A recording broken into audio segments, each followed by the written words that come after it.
Hey, this is Bob out here at Sorrento Hill. It's a nice, kind of a gray, gloomy morning, but getting ready to get started to work. I'm going to be doing cordwood today on the house. I'll get set up and chat with you guys a little while I do some cordwood. So those of you who haven't seen that process before can see what's involved in putting these cordwood walls in. But I just wanted to show you something yesterday. I brought this home. I was gifted a little trailer. It's a 8x10 trailer.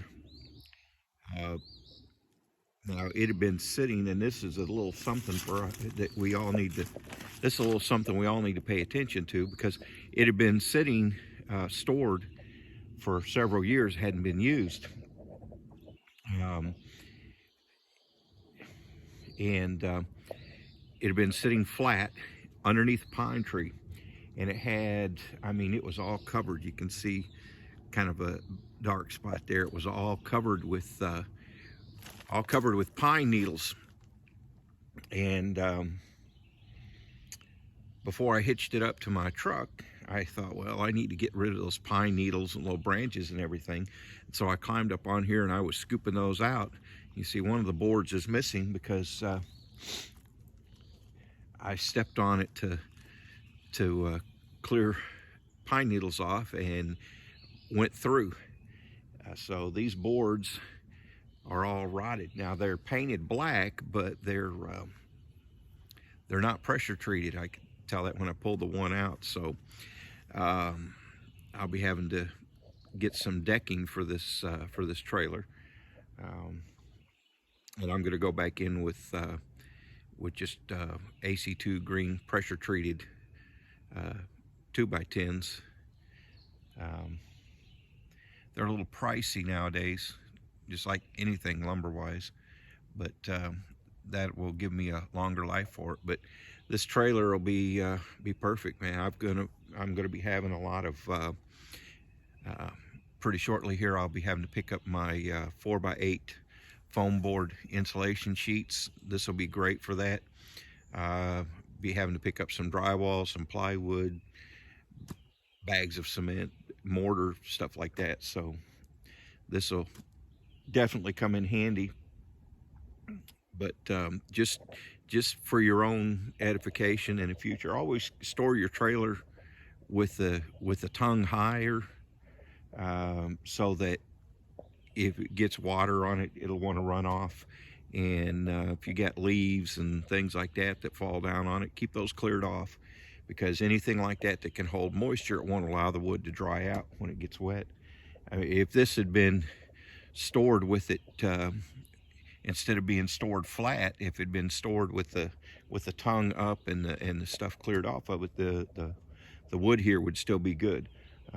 There's sections of the boards where it didn't get covered with the pine needles that are still good. So, but small price to pay for a nice little trailer that'll come in real handy around here. So let me get set up, get my mortar made and get everything set up, and we'll go to doing some cordwood.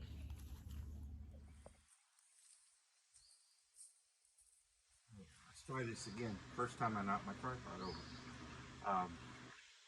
Got my first batch of mortar for the day mixed up. It's in the tub over here.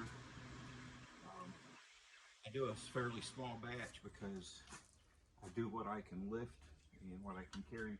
Now what I was doing is I would grab this tub and I would carry it all the way over.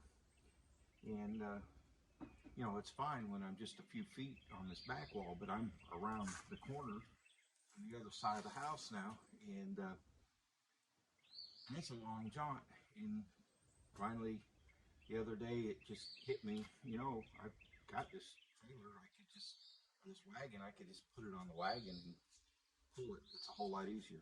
So I just kind of lift it a little bit. So this is about enough mortar for it gets me one full, about 1.5 courses, one full, and get started on the next course on an 8-foot wide wall. I can do about 4 or 5 of these, usually after about 3, especially if it's hot. It's starting to dry up enough on the outside that I need to stop and tuck point what I've got before I continue on with more. But it's, yeah, if I was, you know, if there was 2 or 3, 4 people out here, I could make bigger batches of mortar, because as I'm putting mortar in, someone else could be coming along doing insulation and putting logs in, and so I wouldn't have to, you know, worry about my mortar setting up before I could get, or starting to harden up before I could put my logs. It does take a long time for the mortar, but I like to get my logs in it as soon as I can. And like I said, it can get tuck pointed before it starts to set up on the outside enough, firm up enough that it gets hard to tuck point and get a nice smooth look. So every once in a while I forget to do this step, and then I end up having to bust mortar out of my mixer, and the more you get in there, mortar sticks to mortar real well.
Let that drain out, and you're ready for the next mix. So here I go.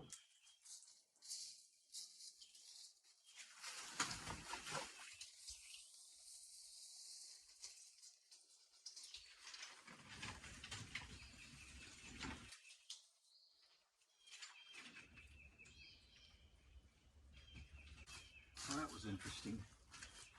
I'm having to get myself clean this pail out. This is the pail I use for dunking the ends of the logs in to soak them, so they're not dry going on the mortar. You suck all the moisture out of the mortar, and there's a dead mouse in the bottom of it. I don't think I want that in my house.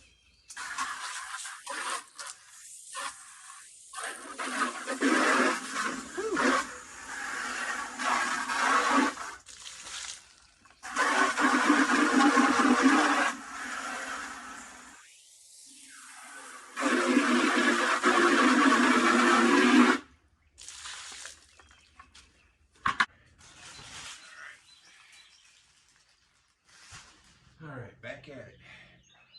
And but I've been looking for this hammer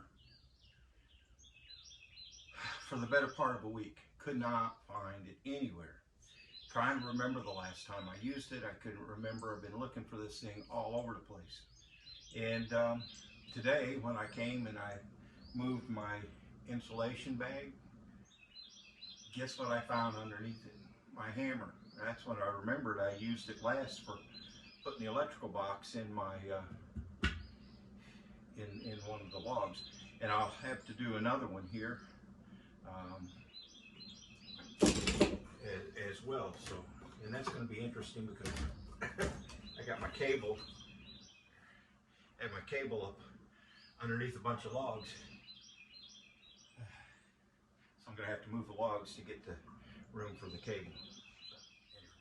So in this next course, I've got this log all ready to go. So I'll have to figure out how I'm going to do that. And probably take my nails and put on the other side, pound them in, and then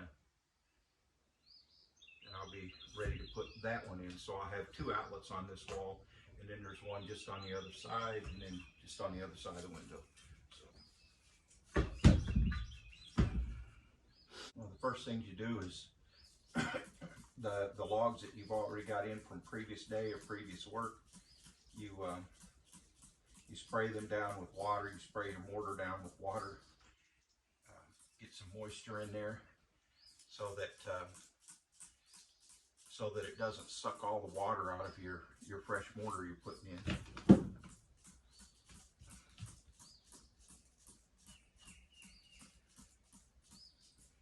And you have to do this, like I said, or else the wood and the mortar will just suck the water right out of whatever you're getting ready to put in.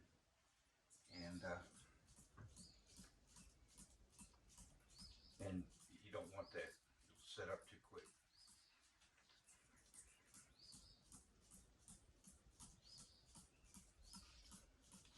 And it's amazing how much water it takes. I'll do 3 or 4 logs at a time.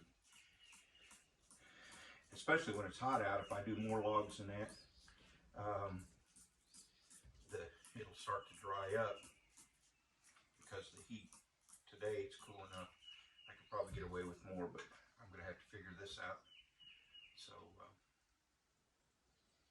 yeah.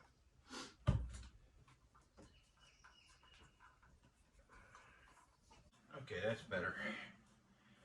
Now I can work with that. I've got extra cord there on the end, but it was underneath my logs. It shouldn't have been. So.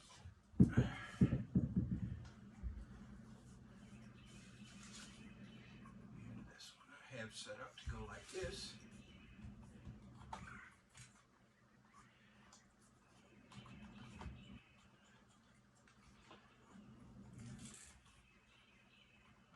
As usual. Yeah, I'm going to have to make a little adjustment. I forgot to cut a little slot for the cable to go through. My goal is I'm keeping my cables, keeping the wiring out of the way of the mortar, and I'll just go to here on the mortar and put some plastic on top here to keep the mortar off the box, and then that way I can keep my wiring from being in mortar, being surrounded by mortar. Always something, right?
there you go, ready to go in. And again, that way the mortar is directed away from it, and then I have a good idea of where I'm going to fit it in and what logs I need to use. I think I'll go ahead and spray these one more time. I've added something since the last time I did cordwood. I've got a couple of my walls here I'm not real happy with because they aren't as straight as I would like them. I was trying to do it by eyeballing with the string. That doesn't work too well. So what I've got here is I've got me a gauge, and it's just a simple log, a straight 2x4 hanging down, and I can swing that back and forth, and I know to butt my logs up against that, and I do that, then I know that my wall is going to be good and straight all the way across from top to bottom.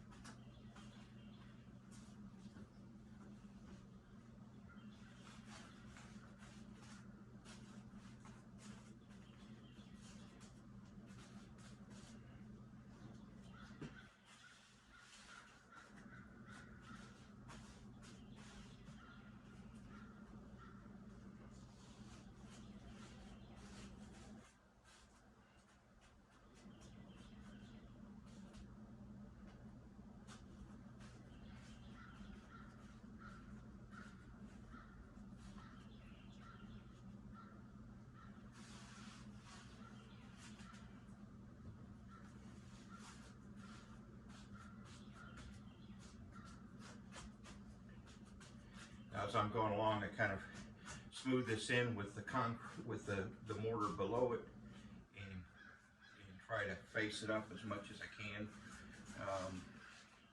because the better I make it look now, it takes me less time when I'm cut pointing.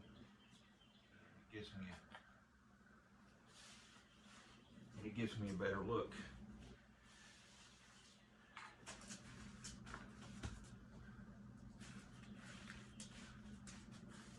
And I always wear gloves. My first wall, I didn't wear gloves, and that was a big mistake, because this mortar between the Portland cement and the lime, it will really chew your hands up. So always, when you're working with mortar cement, wear gloves. I was surprised to find out there's actually a thing called concrete poisoning, where sometimes people who work with concrete, if they get, like say if they have bad boots and it gets into their feet and the like, can actually get sick from it. So it's not something you want to do.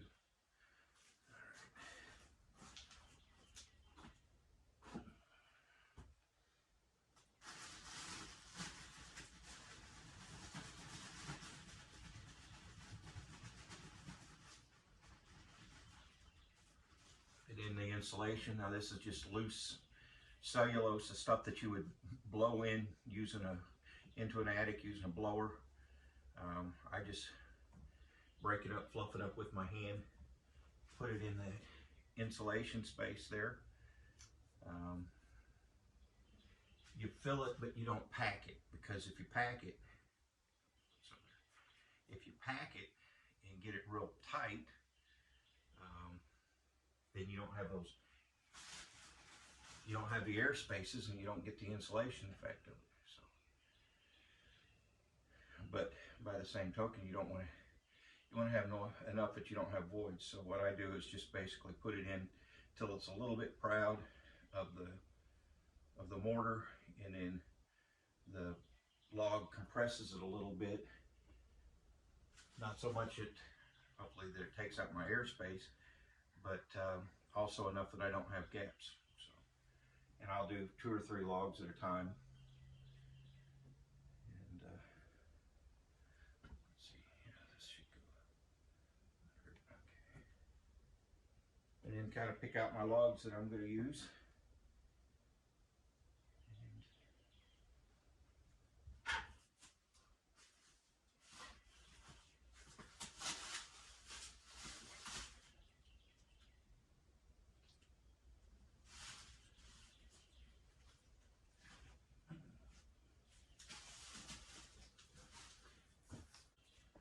Yeah, the logs will end up with, sometimes after you cut them, with little whiskers, so I just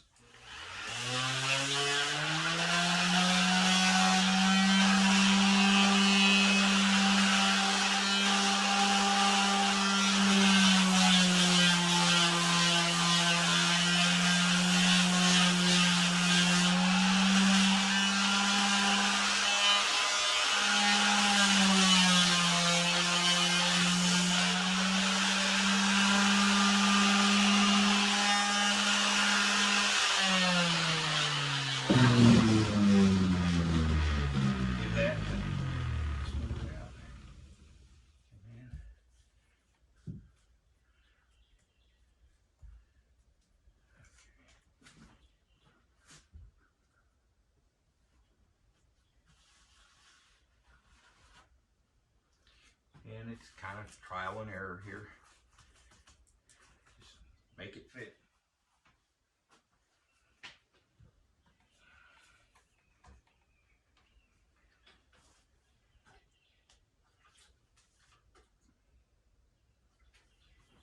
You know, those logs are real dry, so you just dip the ends that are going on the mortar.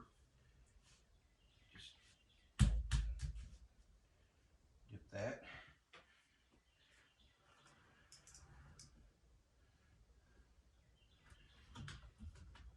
These I can kind of eyeball from the ones below that are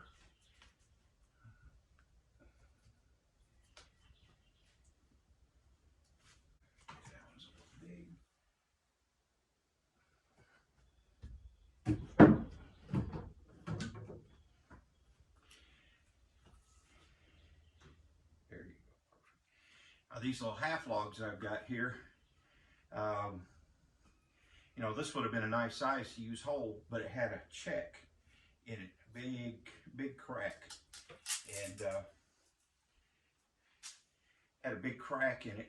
And I decided that instead of trying to fill that crack with silicone or chink or something like that, I decided that what I would do is just split it. And I split it in half using the big check that was in it. Split real easy, and that way I've got some half logs to use, and I won't have to worry about that leaking air on it.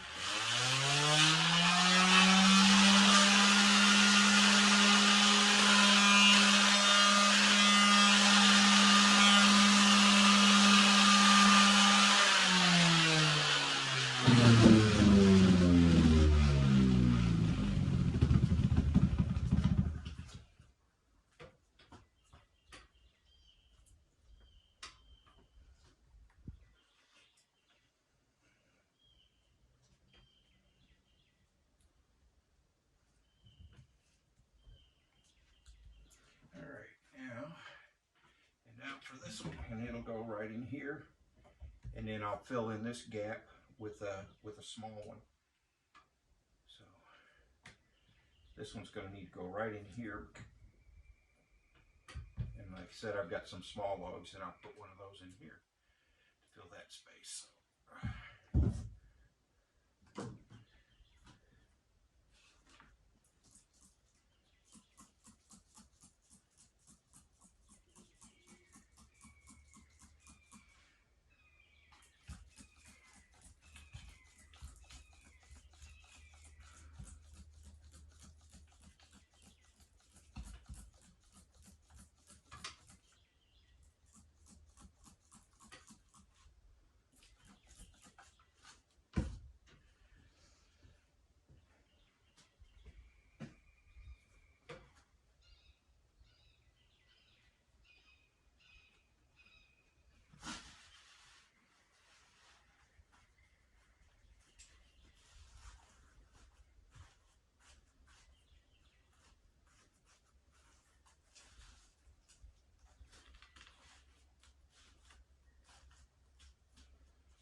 always end up with some voids under places like this where on this side I can't see.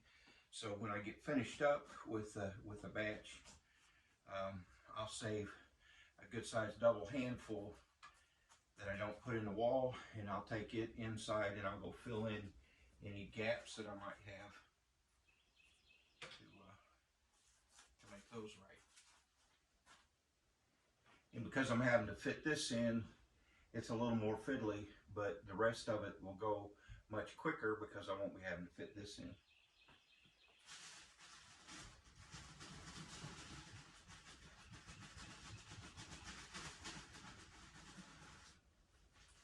And again, you see that it just kind of falls out. I just loosen it up with my hand, and in she goes. And that's a pretty high R value as thick as I'm putting it in. Now this log I won't be able to dunk, so I'll just have to spray it.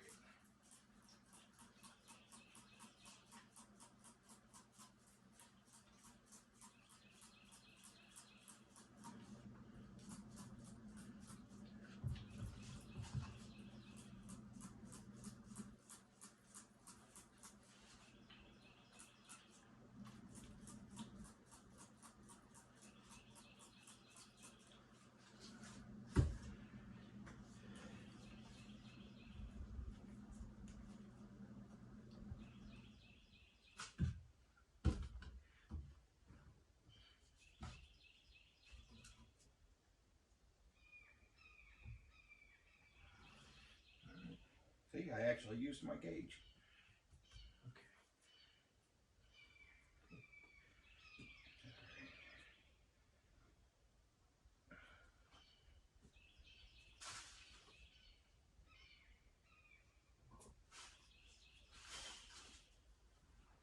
See, the logs don't have to be straight either in order to use them. And sometimes these curved ones are actually nice because it helps you to fit them in better.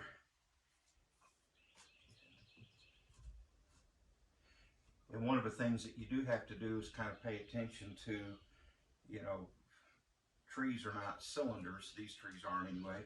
They're not cylinders, and so you'll end up with one end bigger than the other. And sometimes you have to alternate that so your wall doesn't want to go like that.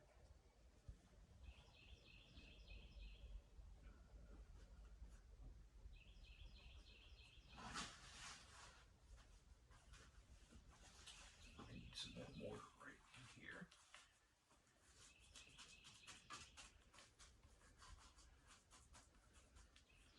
And I'll put a little on this each side here to kind of keep this from rocking on me.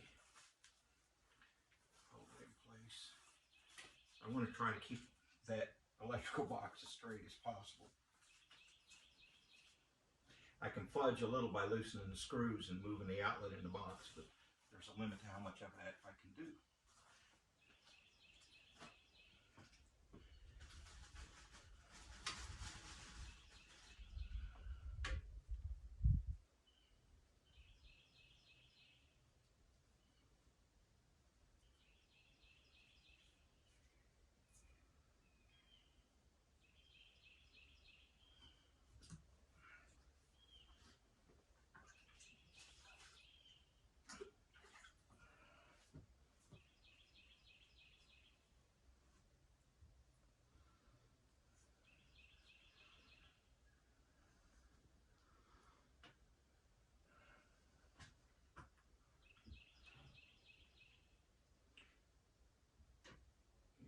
Reach.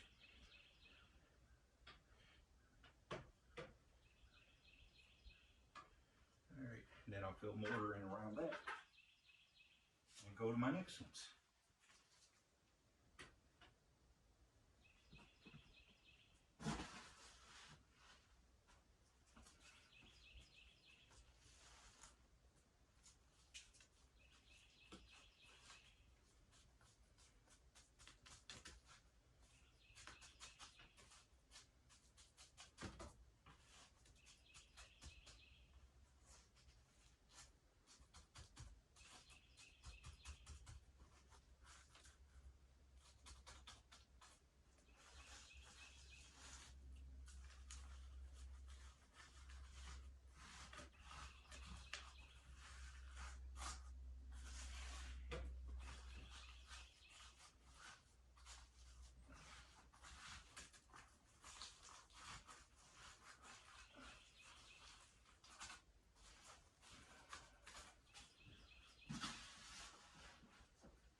try not to do that more than I have to, so that I don't get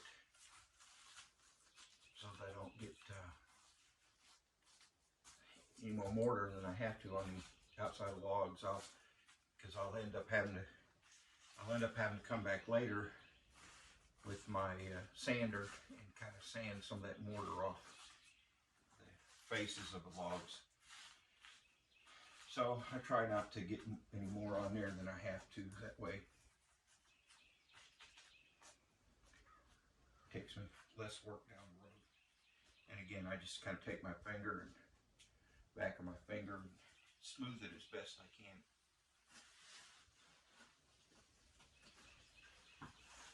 It just makes it look better.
Over here, I've got a key. It's just a piece of 3/4 inch thick by 1 inch wide pine that I've got nailed to the column, and it's inset about 1 inch, so from the edge of the column, so the mortar goes all the way around it and locks in, and so it kind of helps lock the mortar in, and it provides a little more weather resistance. And sometimes you end up with a place where you have a little bit thicker mortar joint than you want, which is because of the nature of the beast. Sometimes that's just the way it is. When you're dealing with natural materials, you know, it's real easy when it's bricks and 2x4s and things like that that are all the same size, but these things, everyone's different, and even within one log, it's not the same thickness, because the trees are like that. So, space, and I've got that much gap between the wire and the mortar. So, in effect, it's really not any different than if you were running electrical wiring through a 2x4 wall in your insulation space. So, but you need to keep that away from the mortar. If not, you have to have it in like a flexible conduit, or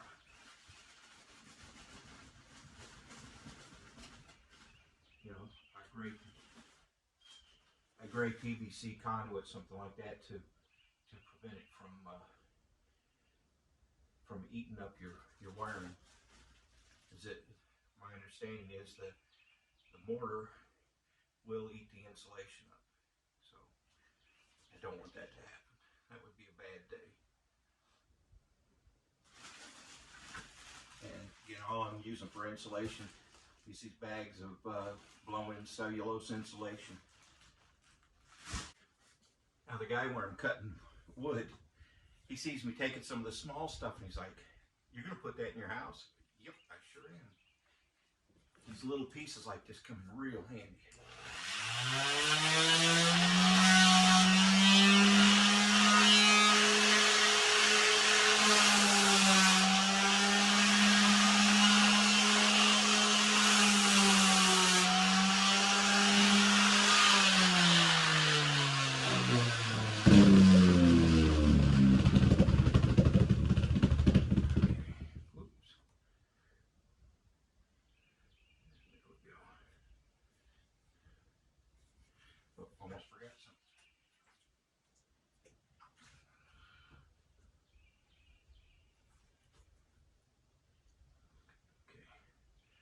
Wire's up just a little high.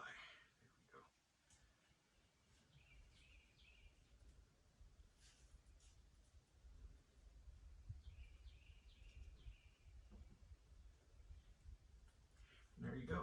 It fills that little space there. Just that little piece.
I use a lot of wedge-shaped pieces up around the corners. They fit in nice and give me a nice look.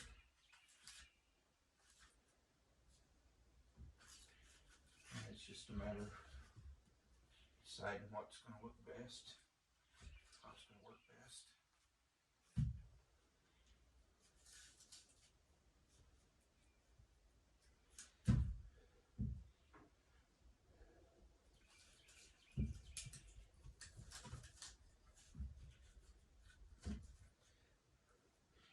That's why I take the knots off. That one's got a knot on it that's interfering with putting it in, you know, getting it set in the wall the way where I want it.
Most cordwood houses, you'll see that the ends of the logs are what they call proud. They stick out a little bit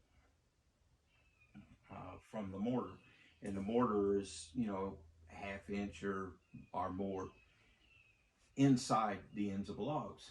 Um, and I'm doing mine where the mortar is flush with the end of the wall. There's nothing wrong with doing it this way. I mean, it's not a structural issue, anything like that. It's basically a cosmetic. Um, on my first wall, I did some um, experimenting. I did some where the mortar was recessed back in about, half, 3/4 of an inch, and somewhere the mortar was even. And we took a look at it, and Deb likes it better with the mortar out even with the ends of the logs instead of recessed. So that's how we're doing it. Most cordwood homes that you go to, the mortar is going to be recessed, and the ends of the logs will stick out proud. We like this look, so that's what we're going with. And that's the beauty of doing your own thing, is you can do it as long as it's structurally sound. You can do it whatever way you want. All right, my breakfast is getting cold. I'm gonna go eat. All right, and this is what the cordwood looks like after I've tuck pointed. Um, smooths out pretty nicely, and then I blend it into the down below to try to make it look as good as I can. Guess I'll wrap this up by you know, see behind me what I got done today. I didn't get done as much as I planned to do because I realized all of a sudden that I had to go pay the water bill, and that should have been about I don't know, if I'd taken the truck, it'd have been about a 20-mile trip. But it's a beautiful day, so I took the motorcycle, and a 20-mile trip ended up being about a 75, 80-mile trip with a stop at the store. So that's what I got done today. You saw me having to fit an electrical outlet in, and in the process of fitting these logs together. I try to keep my joints as even as possible, but some of them you'll see some places where it's a little thinner and then a little bigger. You know, you do what you have to get the logs to fit, and it's just kind of a fit and try process. Um, and But again, is once I get this done and get the tuck pointing, you know, get it smoothed out and tuck pointed, then I'm done. My wall is insulated.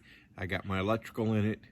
It's finished inside and out, and I'm done, ready to move on to the next thing. And you could see a difference too. Like this particular log had some rough spots in it, so I sanded it. This one I didn't have to.